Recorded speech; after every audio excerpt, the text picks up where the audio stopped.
నీలకంఠం plan ని తిప్పికొట్టి సంజుకి దిమ్మ తిరిగే షాక్ ఇచ్చిన మౌనిక. ఇంతకు ఏం జరిగింది? అసలు నీలకంఠం ఏం ప్లాన్ చేశాడు? మరి ఆ ప్లాన్ ని తిప్పికొట్టి సంజుకి మౌనిక ఏం షాక్ ఇచ్చింది? ఇదంతా కూడా వీడియోలో చూసి తెలుసుకునేద్దాం. గుండె నిండా గుడి గంటలు అప్కమింగ్ ఎపిసోడ్స్లో ఏం జరగబోతుందో ముందుగా తెలుసుకోవాలి అనుకుంటే వీడియోని లైక్ చేసి ఛానల్ని సబ్స్క్రైబ్ చేసుకోండి. మొత్తం మీరు చూసుకున్నట్లయితే ఇంకా బాలు వాళ్ళు బొమ్మల కొలువు చేయాలి అనుకున్నారు కదా. బొమ్మల కొలువుతో పాటు పిల్లలు పుట్టడం కోసమని సుశీలమ్మ సంతాన సాఫల్యత యాగం కూడా చేయమనేసరికి మొత్తం 4 పిల్లలు యాగంలో కూర్చుని చేస్తే బాగుంటుంది అని చెప్పి ఇంకా సత్యం అంటాడు. ప్రభావతికి ఎంతసేపు మనోజ్కి రోహిణికే ముందు పిల్లలు పుట్టాలని ఎంతో ఆతృతగా ఉంటుంది కదా. అంటే వాళ్ళిద్దరికే ముందు పుడితే సుశీలమ్మ ఆస్తి మొత్తం వాళ్ళకే వస్తుంది అన్న ఉద్దేశంతో. సో అలా అనేసరికి నువ్వు ఏం మాట్లాడుతున్నావు, నీకు అర్థమవుతుందా ప్రభా? మనకి 4 పిల్లలు ఉన్నారు. 4 పిల్లల్ని ఒకేలా చూడాలి కదా. కేవలం మనోజ్ ఒక్కడే నీ కొడుకు అన్నట్టు మాట్లాడతావేంటి? మిగిలిన 3 పిల్లలు అనేసరికి బాలు కాస్త కామెడీ చేస్తాడు. ఏంటి నాన్న, మేము వీళ్ళమ్మ బిడ్డలం ఈ అమ్మ బిడ్డలం కాదా? మాకు వేరే అమ్మ ఉందా? ఆ అమ్మ ఎక్కడుందో చెప్పు నాన్న, మేము అమ్మను తీసి తెచ్చుకుంటాము. మాకు అమ్మ ప్రేమ కావాలి. ఈ అమ్మ మా మీద ప్రేమ చూపించట్లేదు నాన్న అంటూ మాట్లాడడంతో నువ్వుండ్రా బాలు అంటూ సత్యం అంటాడు. అనేసరికి బాలు అయితే సైలెంట్ అయిపోతాడు. ఏంటి, అల్లుడు గారిని పిలవడానికి ఎవరు వెళ్ళాలా అని చుట్టూ చూస్తున్నారేంటి? అల్లుడు గారికి నేను ఫోన్ చేసి మౌనికాని తీసుకుని రమ్మంటే నా మాట జవదాటకుండా అల్లుడు గారు తీసుకుని వస్తారు అనగాని ఏంటి మీరు చెప్పగానే వస్తారా? సరే అయితే అని చెప్పి ఫోన్ స్పీకర్లో పెట్టి మరీ మాట్లాడితే సంజు అసలే వరిగడ్డంగా మాట్లాడడం అలవాటే కదా. కాలికేస్తే మెడకేస్తే కాలికి వేసినట్టుగా వెటకారంగా మాట్లాడి మొత్తానికైతే రాము అన్న మాట అయితే చివరిలో చెప్తాడు. చెప్పి ఫోన్ పెట్టేస్తాడు. పెట్టేసేసరికి ఇప్పుడేమంటావు ప్రభావతమ్మ? మీ అల్లుడు అసలే తల తిక్కలోడు. ఇప్పుడు అమ్మాయి కూడా రాకపోతే యాగం ఎవరికీ చెయ్యొద్దు, ఏ హోమం చేయడానికి వీల్లేదు అని చెప్పి ప్రభావతి అనేస్తుంది. అనేసేసరికి సరే ఇప్పుడు ఏంటి, ఈ హోమంలో సంజు మౌనిక ఇద్దరు కూడా ఉండాలి. 4 పిల్లలు కూర్చుని హోమం చేయాలి అంతే కదా అని చెప్పాను. గానే ఏంటే నేను పిలిస్తే రానన్నవాడు నువ్వు పిలిస్తే వస్తాడా? చూడండి అత్తయ్య, నేను వెళ్ళి వాళ్ళని హోమానికి తీసుకొస్తాను అని చెప్పాను. కానీ ఏంటి నిజమా అని చెప్పనేసరికి తీసుకురాకపోతే ఏం చేస్తావే అంటూ ప్రభావతి ఇటు మీనాల మధ్య వాదన జరుగుతుంది. సరే మీనా తీసుకొస్తాను అని చెప్తుంది కదా ప్రభా, తీసుకొస్తే నువ్వేం చేస్తావో చెప్పు అనేసరికి నువ్వు ఏం చెప్పినా చేస్తాను అంటూ ప్రభావతి ఒప్పేసుకుంటుంది. ఒప్పేసుకోవడంతో ఇంకా మీనా ఒకటి బయలుదేరి వెళ్ళి ఇంకా మౌనికతో ప్రేమగా మాట్లాడుతుంది. ఇలా హోమం చేయాలి అనుకుంటున్నారు. 4 పిల్లల్ని హోమం దగ్గర కూర్చోబెట్టి హోమం చేయించాలని అమ్మమ్మ గారు కోరుకుంటున్నారండి అని చెప్పాను. కానీ అలాగేనమ్మా, మీరు మౌనికాని సంజుని పంపిస్తే అని చెప్పాను. కానీ మేము రాము అంటూ సంజు కిందకు దిగుతాడు. నోటుకొచ్చినట్టల్లా మాట్లాడడం మొదలు పెడతాడు. ఏంటి, మా ఆడబొడుచు ఇంట్లో సంతోషంగా ఉంటుందో లేదో నాకు తెలియదు అనుకుంటున్నావా? నీ నిజ స్వరూపం నాకు తెలిసింది కాబట్టి నేను సైలెంట్గా ఊరుకున్నాను అనుకుంటున్నావు. నేను సైలెంట్గా ఊరుకోకుండా మా ఆయనకి నువ్వు ఎలాంటి వాడవో చెప్పానే అనుకో, క్షణకాలం పట్టదు నీ బెండు తీయడానికి అని చెప్పాను. కానీ ఏంటి, నన్ను కొడతారా అనగానే ఎందుకు కొట్టము? సరాసరి నేను ఇక్కడి నుంచి పోలీస్ స్టేషన్కి వెళ్తాను. మా ఆడబడుచుని చిత్రహింసలు పెడుతున్నావని బాధ పెడుతున్నావని నీ మీద పోలీస్ కంప్లైంట్ ఇస్తాను. అసలే మీ నాన్న నిన్ను రాజకీయ వారసుడిగా చేస్తానని ఈ మధ్య న్యూస్ల్లో చెబుతూ ఉన్నాడు. అది కాస్త పటాపంచులైపోతుంది. తర్వాత నీ ఇష్టం అని చెప్పి నీ ఫ్యూచర్ ఎలా ఉంటుందో చెప్పనా అంటూ చెప్పడంతో ఇంకా ఈలోపు నీలకంఠం కాస్త వస్తాడు. వచ్చేసరికి ఏంటి మీనా నిన్ను భయపడుతుందా? భయపెట్టడం కాదు, జరగబోయేదే చెప్తుందిరా అంటూ ఇంకా నీలకంఠం సంజుతో చెప్పేసరికి ఏంటి నాన్న మీరు ఇలానే మాట్లాడుతున్నారు? అవునురా, మీ అత్తింటి వాళ్ళు ఏదో పూజ చేసుకుంటున్నారు కదా, పూజకు తీసుకువెళ్ళు, చక్కగా పూజకు తీసుకెళ్ళి ఇద్దరు కూడా హోమంలో ఉండిరండి, సంతోషంగా ఉండండి. మీకు పిల్లలు పుట్టాలని నేను కోరుకుంటాను, నాకు వారసులు వస్తే బాగుండు అని కోరుకుంటాను కదా అమ్మా మీనా, వాళ్ళు ఖచ్చితంగా వస్తారు అని చెప్పనేసరికి చాలా థ్యాంక్స్ వదినా, నువ్వు రావడం వల్ల మేము హోమానికి వస్తాము, పుట్టింటికి వచ్చే అవకాశం దొరుకుతుందని ఎంతో సంతోషంగా మీనాని గేటు వరకు సాగనంపుతారు. ఈలోపు వీళ్ళిద్దరూ ఏంటి నాన్న ఒప్పుకున్నావు, వాళ్ళ ఇంటికి వెళ్ళడం నాకు ఇష్టం లేదు నాన్న. ఒరే ఒక్క రోజు ఓపిక పట్టావనుకో, వాళ్ళ ఇంటికి వెళ్ళు చాలు, తర్వాత సంగతి నేను చెప్తాను. నేను ఆల్రెడీ డాక్టర్తో మాట్లాడాను, రేపు నువ్వు వాళ్ళ ఇంటికి వెళ్తావు కదా, అప్పట్లోపు రిపోర్ట్స్ వచ్చేస్తాయి. ఆ మౌనికను తీసుకెళ్ళి వాళ్ళ ఇంటి దగ్గర వదిలేసి దానికి పిల్లలు పుట్టారు అని అందుకే వదిలేస్తున్నాను, శాశ్వతంగా మీ కూతుర్ని మీ దగ్గరే పెట్టుకోండి అని రిపోర్ట్స్ దాన్ని మొహాన కొట్టి పూజ చేసిన ఇంట్లో సంతోషంగా ఉన్న ఇంటిని ఏడుపు గొట్టులా చేసేసి ఏడు పిల్లిలా మార్చేసి రారా అని చెప్పనేసరికి సరే నాన్న అని చెప్పాను. కానీ మరి రేపటికి రిపోర్ట్స్ వచ్చేస్తాయా? ఖచ్చితంగా వచ్చేస్తాయి, రేపు ఉదయం నువ్వు వెళ్ళే సమయానికి రిపోర్ట్స్ నీ చేతిలో పెడతానని ఇంకా నీలకంఠం కాస్త చెప్తాడు. ఇంకా సంజు తెగ సంబరపడిపోతాడు, దీన్ని రేపటితో వదిలించేసుకుంటున్నాను, దీని దరిద్రం వదిలిపోతుంది, ఇంకా జీవితాంతం ఇది పుట్టింట్లో పడి ఏడవడం తప్ప వేరే చేసేదేమీ ఉండదు అని తెగ సంబరపడిపోతాడు సంజు. అయితే సంబరపడిపోతూ ఇంకా మీనా బాలు ఇద్దరు కూడా ఇంటికి మీనా ఇంటికి వచ్చి అదే విషయం చెప్పడంతో ఏంటి మౌనిక వాళ్ళు వస్తున్నారా అనగాని వస్తున్నారు అత్తయ్య, తప్పకుండా వస్తారు మామయ్య, నేను మాట నిలబెట్టుకున్నాను, మరి అత్తయ్య కూడా నిలబెట్టుకోవాలి కదా మామయ్య అని చెప్పి మాట్లాడేసరికి మీ అత్తగారు కూడా నిలబెట్టుకుంటుందిలే మీనా, ఎందుకు నిలబెట్టుకోదు, మాట ఇచ్చిన తర్వాత నిలబెట్టుకోవాలి కదా అని మాట్లాడేసరికి ప్రభావతి అక్కడి నుంచి వెళ్ళిపోతుంది. ఈలోపు సుశీలమ్మ రావడంతో అంతా కూడా చాలా సంతోషపడతారు. మీనా ఇటు శృతి రోహిణి ముగ్గురు గొడవ పడడం చూసిన సుశీలమ్మకి ఏమీ అర్థం కాకపోతే మీనా అయితే జరిగిన విషయం మొత్తం చెప్తుంది. మీ అత్త ఎంతకు దిగజారిపోయిందా, తోటి కోడళ్ళు ముగ్గురు మాట్లాడుకుంటే చూసి వారవలేకపోతుందా, పాపం మీనా మీద ఎందుకో ఈ ప్రభావతికి ఎంత కోపం అంటూ సుశీలమ్మ మాట్లాడేసరికి ఎవరు ఎలా ఉంటే ఏముందిలే అమ్మమ్మ, ఆయన నన్ను ప్రేమగా చూసుకుంటున్నారు, అంతకు మించిన ఆనందం నాకేముంది, అంతకు మించిన సంతోషం కూడా నాకు ఏమీ అవసరం లేదు అంటూ మీనా కాస్త ఎంతో సంతోషంగా చెప్తుంది. సరే అమ్మ మీనా, నీ సంతోషమే నిన్ను ఎప్పటికీ కాపాడుతుంది, నీ మంచితనమే నిన్ను కాపాడుతుంది, నువ్వు ఇవేమీ మనసులో పెట్టుకోకు అని చెప్పాను. కానీ నేను ఏది మనసులో పెట్టుకోవడం లేదమ్మమ్మ, అంతా మన మంచికే అని నేను కోరుకుంటున్నాను అని చెప్పి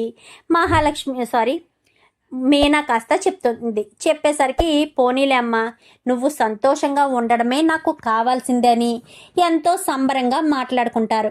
మరుసటి రోజు ఉదయాన్నే లేవాలని రాత్రి అందరినీ కూడా తొందరగా నిద్రపోండి అని సుశీలమ్మ చెప్పడంతో అందరూ తొందరగా నిద్రపోతారు. మరుసటి రోజు ఉదయాన్నే ఇంకా రవి రెస్టారెంట్కి వెళ్లకుండా మీనాకు తోడుగా ఉండి ఈలోపు పిండి వంటలు కావలసినవన్నీ అలాగే హోమానికి కావలసినవన్నీ కూడా ఏర్పాటు చేస్తారు. కరెక్ట్గా సంజు బయలుదేరదామండి అని చెప్పాను. కానీ ఒక్క నిమిషం, మా నాన్న బయటికి వెళ్ళాడు, మా నాన్న వచ్చిన తర్వాత బయలుదేరి వస్తాను అని చెప్పి సంజు కూర్చుంటాడు. మీ నాన్నతో ఏం పనుందిరా, మీ నాన్న వస్తాడులే, మీ నాన్నకు బయట బోలెడు పనులుంటాయి, ఆ పనులన్నీ మానేసుకుని వచ్చేస్తారా ఏంటి అని సువర్ణ మాట్లాడేసరికి వస్తాను అని చెప్పాడు కదా నాన్న, వెయిట్ చేస్తాను, ఎందుకు నీకంత కంగారు, అక్కడికి వెళ్ళి చేసేదేముంది, ఒక పక్కన కూర్చుని ఉండడమే కదా అంటూ సంజు కేకలు వేస్తూ ఉండగానే నీలకంఠం వస్తాడు. వచ్చేసరికి అమ్మా కొన్ని మంచినీళ్ళు తీసుకురా, నువ్వు వెళ్ళి కాఫీ తీసుకురావే, వాళ్ళు బయటికి వెళ్తారంటే అమ్మాయిని మంచినీళ్ళు తీసుకురమ్మంటారేంటి అని చెప్పి ఇంకా సువర్ణ సీరియస్ అవ్వడంతో నోరు మూసుకుని వెళ్ళి మంచినీళ్ళు తీసుకురమ్మను, నువ్వు కాఫీ పెట్టి తీసుకురా, నేను సంజుతో మాట్లాడాలి, వెళ్ళండి అని చెప్పాను. కానీ వెంటనే వాళ్ళు అటు వెళ్ళడంతో సంజుకు రిపోర్ట్స్ ఇస్తాడు. ఇవిగోరా రిపోర్ట్స్, మౌనికకు పిల్లలు పుట్టరు అని చెప్పే రిపోర్ట్స్. ఈలోపు సువర్ణ కాఫీ తీసుకొస్తుంది. మౌనిక మంచినీళ్ళు తీసుకురావడంతో ఆ రిపోర్ట్స్ దాచిపెట్టేస్తాడు. సరే వెళ్దామా అని చెప్పాను కానీ, సరే అత్తయ్య వెళ్ళొస్తాను, సరే మామయ్య గారు వెళ్ళొస్తానని కానీ, క్షేమంగా వెళ్ళి లాభంగా రారా అని చెప్పాను కానీ, అదేంటండి క్షేమంగా వెళ్ళి లాభంగా రండి అనాలి కదా, రారా అని వాడొక్కడనే రమ్మన్నట్టు చెప్తున్నారు. వాడొక్కడు ఎందుకు వస్తాడు, ఇద్దరూ కలిసే వస్తారు కదా, మళ్ళీ నేను ప్రత్యేకించి ఇద్దరూ కలిసి రావాలి అని చెప్పాలా ఏంటి అంటూ ఏదో మాట్లాడతాడు. ఏదో తేడా అనిపిస్తుంది. ఈయన వచ్చేంత వరకు సంచు ఎందుకు ఎదురు చూశాడు, ఈయన రావడంతో ఈయన మమ్మల్ని ఎందుకు లోపలికి పంపించాడు. భగవంతుడా, మౌనికను ఈ ఇంటి నుంచి దూరం చెయ్యొద్దు. మౌనిక ఇంట్లో సంతోషంగా ఉండాలనుకుంటుంది. వాళ్ళమ్మ వాళ్ళని బాధ పెట్టి ఉంచడం మౌనికకు ఇష్టం లేదు. దయచేసి మౌనిక మళ్ళీ ఇంటికే వచ్చేటట్టు చూడు దేవుడా అని చెప్పి ఇంకా తనైతే ఎంతో అని అనుకుంటూ సువర్ణ కాస్త లోపలికి వెళ్ళిపోతుంది. ఇంకా బాలు వాళ్ళ ఇంటి దగ్గరికి అయితే సంజు వాళ్ళు వెళ్తూ ఉండగానే మౌనిక చాలా సంతోషంగా నవ్వుకుంటుంది. ఏంటే నవ్వుకుతున్నావు అని చెప్పాను కానీ, నేనా ఏమీ లేదు అనేసరికి, లేదు నీ మొహంలో నాకు సంతోషం కనిపిస్తుంది, అంటే మీ పుట్టింటికి వెళ్తున్నావని నీకు కొండంత ధైర్యం మీ బాలు అన్నయ్య ఉన్నాడని, నా ఆటలు అక్కడ సాగవనే కదా నువ్వు మనసులో నవ్వుకుంటున్నావు అని చెప్పాను కానీ, అయ్యో అలాంటిదేమీ లేదండి అనేసరికి, నువ్వు నాకు పైకి చెప్పకపోయినా నువ్వు నవ్వుతున్నావంటే కారణం అదే అని నాకు అర్థమవుతుందే. నువ్వేమీ నాకు ప్రత్యేకించి చెప్పనవసరం లేదు. నీ మనసులో ఎలాంటి ఆలోచనలున్నాయో నాకు బాగా తెలుసు. మీరు నన్ను తప్పుగా అర్థం చేసుకుంటున్నారండి. నా మనసులో ఎలాంటి ఆలోచనలు లేవు. మీరు నన్ను తప్పుగా అర్థం చేసుకుని నా మీద మీరు కోపం పెంచుకుంటున్నారంతే. నేను మిమ్మల్ని ఎప్పుడూ తక్కువ చేయాలని ఎప్పుడూ చూడలేదు, అది అర్థం చేసుకోండి అంటూ ఇంకా మౌనిక కాస్త చెప్పేసేసరికి, నువ్వు ఎంత చెప్పినా నువ్వేంటో నీ మనస్తత్వం ఏంటో నాకు బాగా తెలుసులేవే అంటూ ఇంకా ఇద్దరు కూడా వాదించుకుంటారు. ఇంక ఈలోపు ఇండ్లు రావడంతో, వెళ్ళు మీ అన్నయ్య వాళ్ళు అంతా ఎదురు చూస్తూ ఉంటారు వెళ్ళు అంటూ ఇంకా సంజు చెప్పడంతో మౌనిక దిగుతుంది. దిగేసరికి గబగబా అందరూ బయటికి వస్తారు.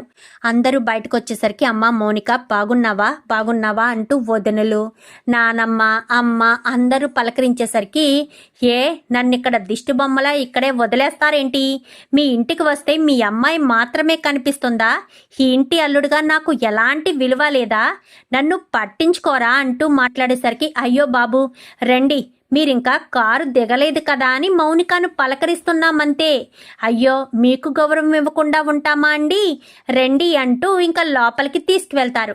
తీసుకువెళ్ళిన తర్వాత ఇంకా బొమ్మల కొలువుకు అన్నీ ఏర్పాటు చేసేసరికి, ఇదా బొమ్మల కొలువా, ఈ లో క్లాస్ బొమ్మలన్నీ తెచ్చి దీన్నే బొమ్మల కొలువ అంటే, మా హై క్లాస్ వాళ్ళ ఇంట్లో పెద్ద పెద్ద బొమ్మలు పెట్టి బొమ్మల కొలువు చేస్తారు అనగానే, బాబు పూజ చేసినప్పుడు ప్రశాంతంగా ఎలాంటి స్వార్థం లేకుండా పూజ చేస్తే అది హై క్లాసు లో క్లాసు అంటూ ఏమీ ఉండదు. ఎలాంటి పూజ చేసినా మనస్ఫూర్తిగా నిస్వార్థంగా పూజ చేస్తే ఆ భగవంతుని పాదాల చెంతకు పూజ చేరుతుంది. అంతే తప్ప కోటీశ్వర్ల ఇంట్లో పూజకే దేవుడు స్పందిస్తాడు కానీ మా ఇంట్లో పూజకు దేవుడు స్పందించడా ఏంటి అంటూ ఇంకా పెద్దావిడ చెప్పేసరికి సంజు కాస్త నోరు మూసేస్తాడు. మీనా బాలు ఇద్దరు కూడా సంజు వంక చాలా కోపంగా చూస్తారు. మౌనిక రా అని చెప్పి మీనా కాస్త మౌనికను తీసుకుని వంటగదిలోకి వెళ్తుంది. నేను వచ్చేసాక ఏదైనా గొడవ జరిగిందా అనగాని, ఏం గొడవ జరగలేదు వదినా అని చెప్పనేసరికి, చూడమ్మా మౌనిక, ఓపిక కూడా ఒక హద్దు ఉంటుంది. అలాంటి మూర్ఖుణ్ణి మార్చడం నీ వల్ల కాదు. మీ అన్నయ్యకి చెప్తాను, లేదా మా మామయ్య గారికి చెప్తాను. తెగతెంపులు చేసేస్తారు కదా, విడాకులు తీసేసుకుంటే ఎలాంటి ఇబ్బంది ఉండదు కదా మౌనిక. అలాంటి వాడి దగ్గర నీ జీవితం ఎందుకు నాశనం చేసుకోవాలి, నువ్వెందుకు బాధపడుతూ ఉండాలి అని చెప్పి మాట్లాడేసరికి, లేదు వదిన, నేను అక్కడ ఎన్ని కష్టాలు అనుభవిస్తున్నా కానీ మొగుడుతో కాపురం చేసుకుంటున్నానని మా నాన్న మా అమ్మ అనుకుంటున్నారు. కానీ నేను అక్కడ కష్టాలు పడుతున్నానని, ఇన్ని బాధలు పడుతున్నానన్న విషయం తెలిస్తే వాళ్ళు తట్టుకోలేరు. వాళ్ళను బాధ పెట్టడం నాకు ఇష్టం లేదు. ఎంత కష్టమైనా నేనే భరిస్తాను కానీ వాళ్ళకు మాత్రం నేను చెప్పలేను వదిన అంటూ ఇంకా మౌనిక మాట్లాడేసరికి, ఏంటో నీకే అన్ని కష్టాలు వస్తున్నాయి. ఆ భగవంతుడు నీ మొర ఆలకించి సంజులో మార్పు వస్తే బాగున్ను. ఈ ఈ హోమం జరిగిన తర్వాత నీ కడుపు పండి మంచిగా సంజు మారితే అంతకు మించిన సంతోషం మనకేం కావాలి చెప్పు. మీ అన్నయ్య కూడా ప్రతి క్షణం నీ గురించే ఆలోచిస్తూ ఉంటారు, నువ్వు ఎప్పుడూ సంతోషంగా ఉండాలని. ఆ మూర్ఖుడు ఎలాంటి తప్పులు చేసి నిన్ను బాధ పెడతాడో, వాడు నిన్ను ఎలా హింసిస్తాడో మీ అన్నయ్యకి తెలియకపోయినా వాడి గురించి ఒక అంచనా ఉంది మీ అన్నయ్యకి. దాని గురించే మీ అన్నయ్య ఎప్పుడూ బాధపడుతూ ఉంటారు అని చెప్పి ఇంకా మీనా అనేసరికి సరే అని వంటకాలన్నీ తీసుకువెళ్ళి అక్కడ పెడదామని అన్నీ కూడా అక్కడ పెడతారు. ఈలోపు పంతులు గారికి వచ్చి హోమానికి రెడీ చేస్తారు. హోమానికి పంతులు గారు రెడీ చేసిన తర్వాత 4 జంటలు వచ్చి ఇలా హోమం దగ్గర కూర్చోండి అనేసరికి ఇంకా 4 జంటలు కూడా హోమం దగ్గర కూర్చుంటారు. నేను చెప్తున్నప్పుడు మీరు కొంచెం కొంచెం ఈ నెయ్యి అది పొయ్యండి హోమంలో అని చెప్పాను. కానీ అలాగేనని ఇంకా 4 జంటలు పక్క పక్కన కూర్చుని పంతులు గారు మంత్రాలు చదువుతూ ఉంటే అందరూ కూడా హోమం చేస్తూ ఉంటారు. ఒకరి చెయ్యి ఒకరు పట్టుకుని చక్కగా చేస్తారు. సంజు ఇటు మౌనిక చేయడం చూసి బాలు అలా చూస్తూ ఉంటాడు. ఎప్పుడు నా చెల్లి వీడు ఎప్పుడూ కలిసే ఉండాలి, నా చెల్లి కళ్ళల్లో కన్నీళ్లు రాకూడదు, అదే నేను కోరుకుంటానని ఇంకా బాలు కాస్త మనసులో అనుకుంటూ ఉంటాడు. అనుకుంటూ ఉన్న తర్వాత హోమం అంతా చక్కగా పూర్తవుతుంది. అమ్మ, హోమం నిర్విఘ్నంగా చక్కగా పూర్తయింది. సంతాన సాఫల్యత హోమం పూర్తయింది కాబట్టి నెల తిరిగేలోపు మంచి శుభవార్త వింటారు. మీకు ప్రతిరోజు పండగలాగే అనిపిస్తుంది అని ఇంకా పంతులు గారు 4 జంటల్ని దీవించి అక్కడి నుంచి వెళ్ళిపోతారు. ఇంకా ఈ బొమ్మల కొలువు కూడా ఏర్పాటు చేస్తారు కదా. సుమారు రాత్రి 9 గంటల సమయం అయిపోతుంది. ఇంకా బొమ్మల కొలువు అంతా కూడా ఏర్పాటు చేసి ఇంకా టిఫిన్లు దగ్గరికి వచ్చేసరికి టిఫిన్లు చేసి ఇంకా వెళ్దామండి బయలుదేరదామండి అనగానే ఎక్కడికి నువ్వు బయలుదేరేది అంటూ సంజు మాట్లాడేసరికి ఏం మాట్లాడుతున్నారండి, మన ఇంటికి మనం వెళ్ళొద్దా అని చెప్పాను. కానీ అవును బాబు, మీ ఇంటికి వెళ్ళరా, లేకపోతే ఈ రోజు రాత్రికి ఇక్కడే ఉండి రేపు ఉదయాన్నే వెళ్ళండి అంటూ ఇంకా సుశీలమ్మ మాట్లాడడంతో ఎవరింటికి ఎవరిని తీసుకువెళ్ళాలి, దేన్ని నా ఇంటికి తీసుకువెళ్ళాలా, ఎందుకు, దీనికి అసలు పిల్లలు పుడితేనే కదా ఇంటికి తీసుకువెళ్ళి దీంతో కాపురం చేయడానికి, దీనికి పిల్లలు పుట్టరు, ఒక గొడ్రాలి దాంతో నా జీవితాన్ని నాశనం చేసుకోలేను, నా కుటుంబానికి వంశం కావాలి, నాకు వారసులు కావాలి, మా నాన్న రాజకీయానికి నేను వారసుడిని, నా రాజకీయానికి నా కొడుకు వారసుడుగా ఉండాలి, అసలు పిల్లలే పుట్టని దీంతో నేను ఎందుకు కలిసి ఉండాలి, కలిసి ఉండవలసిన అవసరం ఏముంది అంటూ మాట్లాడేసరికి ఏం మాట్లాడుతున్నావురా, పిల్లలు పుట్టరు అంటావేంటి అంటూ గబగబా బాలు దగ్గరికి వెళ్ళబోయేసరికి ఒరే బాలు ఆగరా అని చెప్పాను. కానీ ఏ సాక్ష్యాధారాలతో మా ఆడబడుచుకి పిల్లలు పుట్టారు అని అంటున్నారు అంటూ శృతి మాట్లాడుతుంది. ఏ ఆధారాలతోనా, మేము మొన్న హాస్పిటల్కి వెళ్ళామా లేదా చెప్పే అని చెప్పాను. కానీ వెళ్ళామండి అని చెప్పనేసరికి అక్కడికి వెళ్ళిన తర్వాత దానికి కొన్ని బ్లడ్ టెస్ట్లు అన్నీ చేయించాను, దానికి సంబంధించిన రిపోర్ట్స్ వచ్చాయి, ఇదిగో రిపోర్ట్స్ అంటూ రిపోర్ట్స్ను కాస్త మౌనిక మొహం మీద కొట్టడంతో ఆ రిపోర్ట్స్ అన్నీ కింద పడిపోతాయి. అవి ఒక్కొక్కటి తీసుకుని శృతి ఒకటి, రోహిణి ఒకటి తీసుకుని ఇంకా అందరూ చూస్తూ ఉంటారు. రవి, మనోజు, బాలు, మీనా తీసుకోరు, ఎందుకంటే వాళ్ళకు తెలియదు కదా రిపోర్ట్స్లో ఏముంటాయో. 4 పేపర్స్ రిపోర్ట్స్ తీసుకుని చూసి ఒక్కసారిగా షాక్ అయిపోతారు. అందులో పిల్లలు పుట్టే అవకాశం లేనట్టుగానే ఉంటుంది. అదేంటండి అలా మాట్లాడుతున్నారు, నన్ను ఇక్కడితో వదిలేస్తారా, పిల్లలు పుట్టకపోయినా ఎంతమంది కలిసి ఉండట్లేదు, ఎంతమంది గొడవ నాకెందుకే, నేను నీతో కలిసి ఉండను, నీవు ఒక గొడ్రాలివి, గొడ్రాలతో కలిసి ఉండవలసిన అవసరం నాకేముంది, నేను ఇంకొక పెళ్లి చేసుకుంటాను, నీ మొహాన విడాకులు కొట్టి నేను మరొక పెళ్లి చేసుకుని నేను వారసుల్ని కంటాను, నా వంశానికి వారసులు కావాలి, నా ఆస్తిని అనుభవించడానికి నా తర్వాత వారసులు ఉండి తీరాలి అంటూ సంజు కాస్త మాట్లాడేసరికి ఇంకా మౌనికకు ఏం చేయాలో అర్థం కాదు. అది కాదండి అని చెప్పనగానే, నువ్వు ఎంత చెప్పినా ఏం చెప్పినా నా తల కస్సలు ఎక్కదు. నిన్ను వదిలేయాలి అన్న ఉద్దేశంతోనే నేను నిన్ను ఇక్కడికి తీసుకొచ్చాను. అర్థమవుతుందా? శాశ్వతంగా ఇక మీదట నువ్వు పుట్టింట్లోనే ఉండాలి.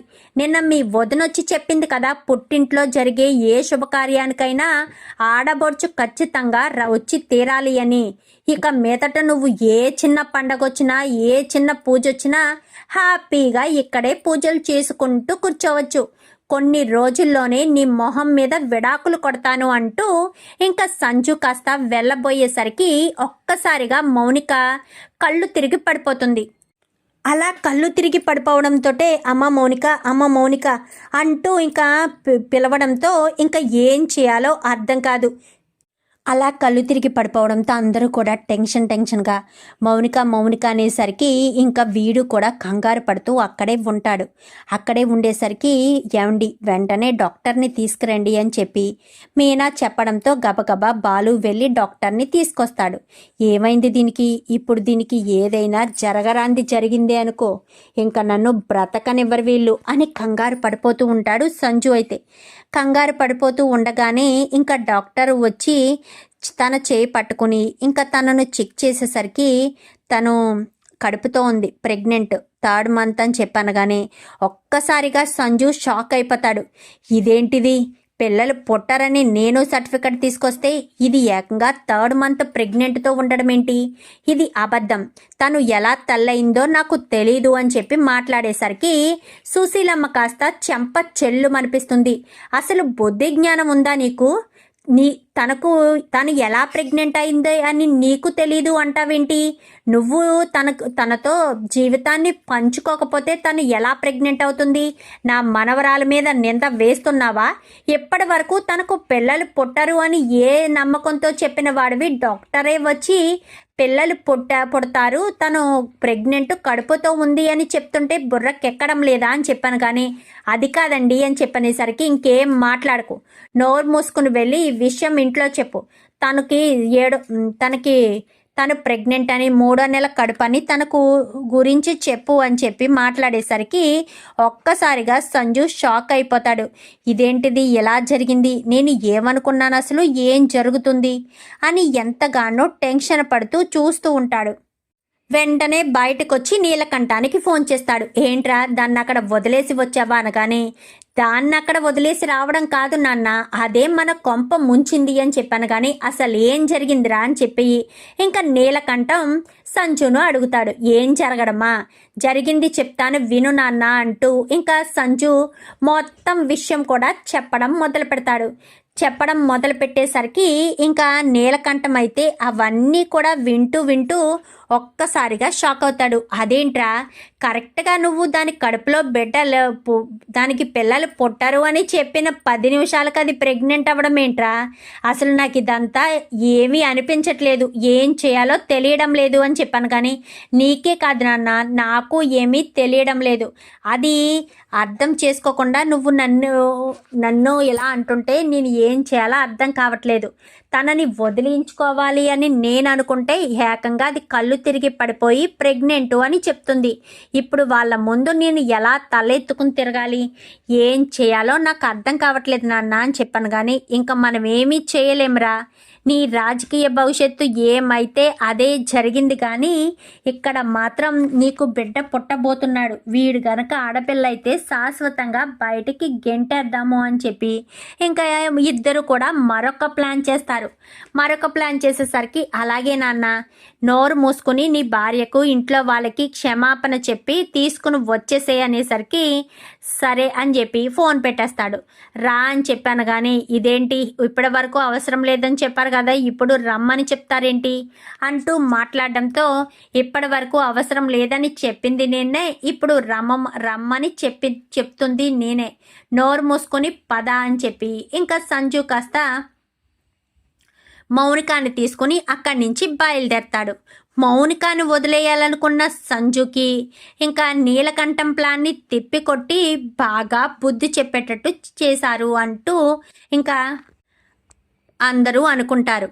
చూద్దాం మరి రాబోయే ఎపిసోడ్స్లో ఇలాగే జరగాలని, మౌనిక సంజుకి షాకుల మీద షాకులు ఇవ్వాలని మీరు కూడా కోరుకుంటే వీడియో నచ్చితే లైక్ చేసి ఛానల్ని సబ్స్క్రైబ్ చేసుకోండి. పక్కనే ఉన్న బెల్ సింబల్లో ఆల్ పై క్లిక్ చేయండి. ఎలా చేయడం వల్ల మేము పెట్టే ప్రతి వీడియో నోటిఫికేషన్ రూపంలో ముందుగా చూడగలుగుతారు. Thank you for watching.